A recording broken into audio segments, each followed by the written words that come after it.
ஒரு ஃபாரின் நேஷனலோ இல்லை ஒரு என்ஆர்ஐயோ இந்தியாவிலேருந்து இயங்கிட்டு இருக்கக்கூடிய ஒரு ப்ரைவேட் லிமிடெட் இல்லை பப்ளிக் லிமிடெட் கம்பெனியில் கட்டாயம் டைரக்டர்ஷிப் எடுக்க முடியுங்க.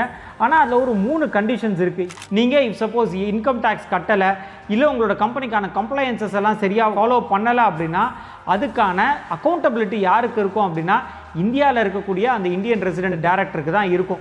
நீங்கள் இந்தியாவில் ஆரம்பிக்கக்கூடிய ஒரு ப்ரைவேட் லிமிடெட் கம்பெனி இல்லை பப்ளிக் லிமிடெட் கம்பெனியாக இருந்துச்சுன்னா அதில் வரக்கூடிய டைரக்டர்ஸ் ஒவ்வொருத்தருக்கும் கட்டாயம் இந்த டின், அதாவது டைரக்டர் ஐடென்டிஃபிகேஷன் நம்பர் அப்படின்றது வாங்கியிருக்கணும்.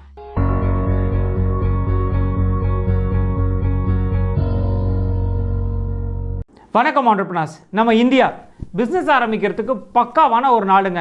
ஏன்னா அவ்வளோ ரிசோர்ஸ் இருக்குது இந்தியாவில். ஹியூமன் ரிசோர்ஸில் ஆரம்பித்து இன்ஃப்ராஸ்ட்ரக்சர், லேண்ட் மாஸ் அப்படின்னு பிஸ்னஸ் பண்ணுறதுக்கு மிக மிக உகந்த ஒரு நாடாக இருந்துகிட்ருக்கு.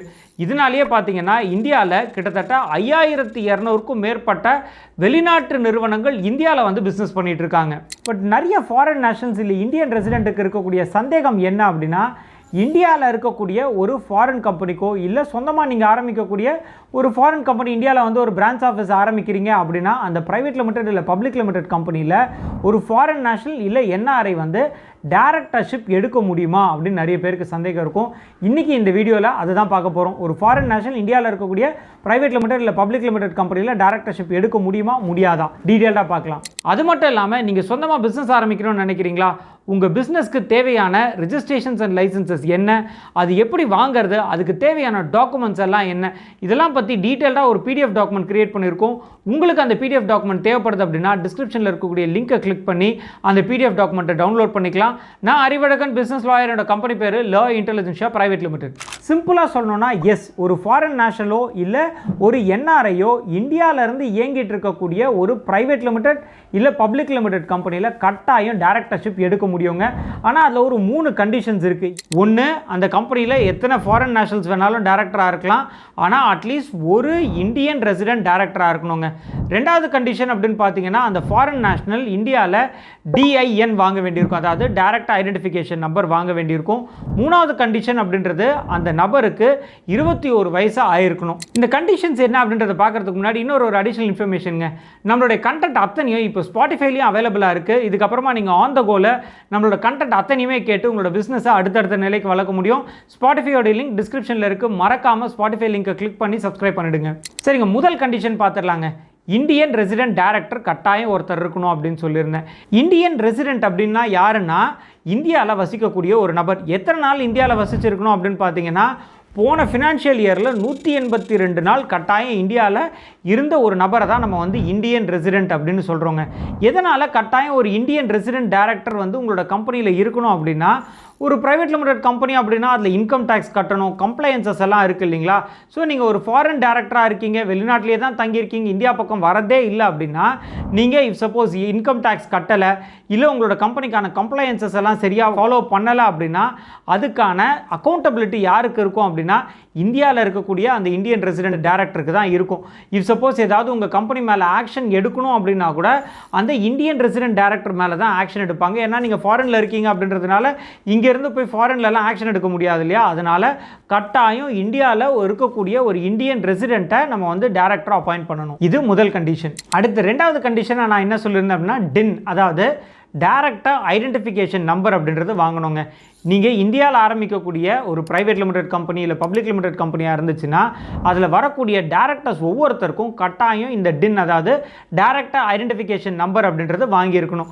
இது எங்கே அப்ளை பண்ணி வாங்கணும் அப்படின்னு பார்த்தீங்கன்னா ரிஜிஸ்டர் ஆஃப் கம்பெனிஸ், அதாவது ஆர்ஓசியில் தான் இதுக்கு நீங்கள் அப்ளை பண்ணி வாங்குற மாதிரி இருக்கும். இந்த டின் நம்பர் அப்படின்றது எதுக்காக கட்டாயம் வாங்கணும் அப்படின்னு கவர்மெண்ட் இன்சிஸ்ட் பண்ணுறாங்க அப்படின்னா, இந்த ப்ரைவேட் லிமிடெட் கம்பெனியில் பப்ளிக் லிமிடெட் கம்பெனியில் நிறைய கம்ப்ளைன்சஸ் இருக்கும் இல்லைங்களா.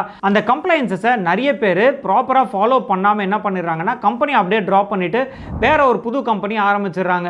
ஸோ அந்த கம்பெனி ப்ராப்பராக இன்கம் டேக்ஸ் கட்டாமல் போயிடுறாங்க, இல்லை அந்த கம்பெனியில் சப்மிட் பண்ண வேண்டிய டாக்குமெண்ட்ஸ் எல்லாம் ப்ராப்பராக வந்து ரிஜிஸ்டர் ஆஃப் கம்பெனிஸ்க்கு சப்மிட் பண்ணாமல் விட்டுறாங்க.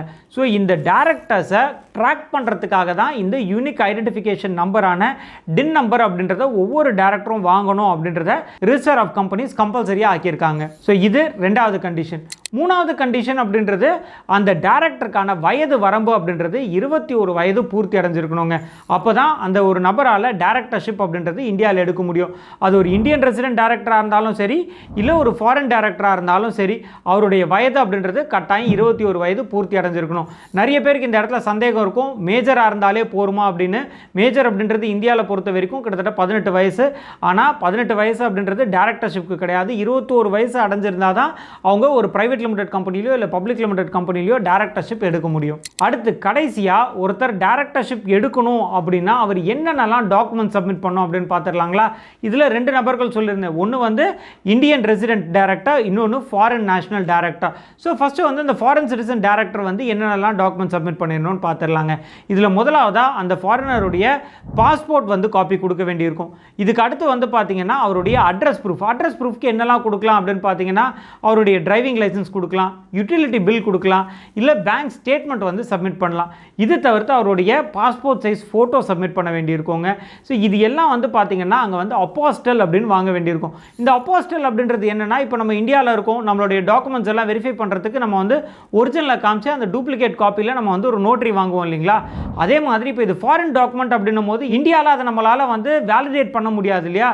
அதனால் இதை வந்து அந்த நாட்டில் இருக்கக்கூடிய ஃபாரின் மினிஸ்ட்ரியில் கொடுத்து அதில் ஒரு சீல் வாங்கி அதுக்கப்புறமா அதில் சீல் வாங்கின காப்பி எடுத்துகிட்டு போயிட்டு இந்தியன் எம்பசியில், அந்த நாட்டில் இருக்கக்கூடிய இந்தியன் எம்பசியில் கொடுத்து ஒரு சீல் வாங்குவாங்க.